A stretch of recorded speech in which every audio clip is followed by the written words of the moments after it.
সবে জন্ম নেওয়া নবজাতক শিশু সাদিয়া পাচ্ছে না তার পিতৃপরিচয়। বিধবা মায়ের কোলে হঠাৎ নবজাতক শিশু দেখে আটকে ওঠেন এলাকাবাসী।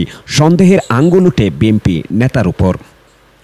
গত 9 জুলাই মঙ্গলবার জামালপুর জেলার বকশীগঞ্জ উপজেলার বগারচর ইউনিয়নে একটি কন্যা সন্তান প্রসব করেন ৪৫ বছরের এক হতদরিদ্র বিধবা নারী। স্বামী হারিয়েছেন গত 4 বছর আগে। হঠাৎ বিধবা নারীর কোলে নবজাতক শিশু দেখে নড়েচড়ে বসেছেন এলাকাবাসী। অভিযোগের আঙ্গুল উঠে এসেছে একই এলাকার কথিত প্রভাবশালী এক বিএনপি নেতা মুজিবুর রহমানের উপর। মুজিবুর রহমান বগারচর ইউনিয়ন বিএনপির সাংগঠনিক সম্পাদক। ভুক্তভোগী বিধবা নারী জানান, মুজিবুর রহমান বিধবা ভাতা বিভিন্ন সুযোগ সুবিধা দেওয়ার অজুহাতে তার সাথে প্রেমের সম্পর্ক গড়ে তোলেন। দীর্ঘ 2 বছর যাবৎ জোরপূর্বক শারীরিক সম্পর্কে লিপ্ত হন। ভুক্তভোগী বিধবা নারীকে প্রশ্ন করলে আপনি আইনি পদক্ষেপ নেননি কেন? সেই উত্তর দেয় মুজিবুর, ধনী মানুষ, আমার কাছে টাকা পয়সা নাই, তাই আইনি পদক্ষেপ নেয়নি। মুজিবুরের কাছে টিহা আমার কাছে তো টিহা নেই। টিহা আইনের পুলিশের অনুযায়ী নেই। গ্রামের বিয়ানি মাতবরা মীমাংস করে ব্যবসা।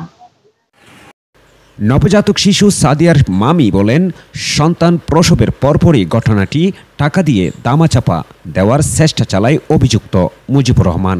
মনে করেন বিচারে ডাকছে ডেগিরে দেখার প্রতি শুনলাম 4 লাখ করে 4.5 লাখ টাকা। এর মধ্যে মনে করেন দেয়নি হলে খাইছে।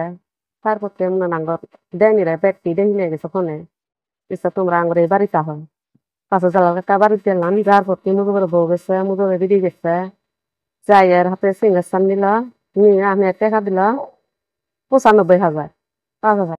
আজি ফুলে শিখাই দিচ্ছে দেয়নি রে আনের বাচ্চার মায়ের শিখাই দিছে মুজিবরের নাম ভুলে নিচ্ছিলাম। মুজিবর গাই করছে যে বাচ্চা এটা আমার নুমা এখন মনে করেন দেয়নি ঘর মাধ্যম আবার কইছে কি মুজিবর শিখাই দিচ্ছে দেয়নি ঘর কথা যোন তাহলে টেকা পাবো, এর আগে পান না শিখাই দিছে। মানে মনে করেন মুজিবরের নাম দা যোন বল হে যোন যা মনে তারা নেতা মানুষ সরম পাইছে না। তাছাড়া আনে মেডিকেল তুলব, আনে মেডিকেল তুলব মনে করেন টেকা পয়সা দিছে কি মনে চেক করলে হানা চেক করে মনে অস্ত্র জান খেলা হানা অন্য টেকা ঠেকছে। তাহলে কি অভিযুক্ত মুজিবুর রহমানের কথা না বলার মাধ্যমে আমাদের বুঝিয়ে দিলেন তিনি বিধবা মহিলাকে দীর্ঘ 2 বছর যাবৎ দর্শন করে এসেছেন?